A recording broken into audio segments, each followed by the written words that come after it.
윤석열 당선인 측이 문재인 정부의 임대차 3법이 시장에 혼선을 주고 있다면서 대대적으로 손보겠다는 뜻을 밝혔습니다. 축소나 폐지 등을 검토하고 있는데 법 개정 과정에 거대 야당이 될 더불어민주당의 협조가 필수적이어서 난항이 예상됩니다. 강희경 기자가 보도합니다. 부동산 정책 대수술을 예고한 윤석열 대통령 당선인 측이 이번에는 문재인 정부 대표 정책인 이른바 임대차 3법을 손보겠다는 강한 의지를 드러냈습니다. 시장에 상당한 혼선을 주고 있다며 축소, 더 나아가 폐지까지 검토하고 있다고 밝혔습니다. 임대차 3법 폐지부터 대상을 축소할 것까지 다양한 의견이 제시가 돼 있는 상태입니다.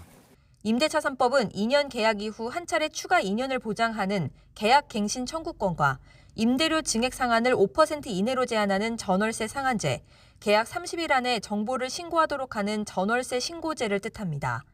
세입자 보호를 위한 제도지만 전셋값 상승과 전세의 월세화 등의 부작용을 낳았다는 지적이 이어졌습니다. 실제 임대차법 시행 이후로 서울 주택 전세 가격 상승률은 두 자릿수를 기록하고 있고 2020년 상반기 20%대에 머물던 월세 계약 비율은 임대차 3법 시행 이후 40% 수준으로 뛰었습니다. 윤석열 당선인이 후보 시절부터 임대차 3법을 조속히 손보겠다고 말한 이유입니다. 먼저 대출 규제를 완화해서 집을 사는데 좀 대출을 받을 수 있게 하고 임대차 3법을 개정을 먼저 하겠습니다. 인수위 부동산 TF 팀장이자 국토부 장관 후보로 거론되는 심교원 교수도 대표적인 규제 완화론자로서 임대차 3법에 부정적인 인식을 갖고 있습니다.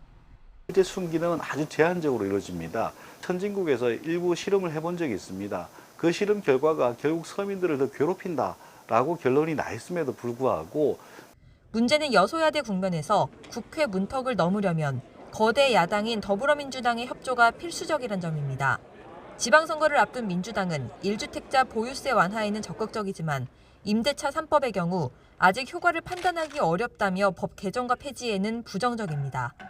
이 때문에 차기 정부에서는 대출 규제 완화나 시행령 개정만으로 가능할 수 있는 양도세 중과세 적용 유예 등을 먼저 속도감 있게 추진할 거란 전망이 나오고 있습니다. YTN 강희경입니다.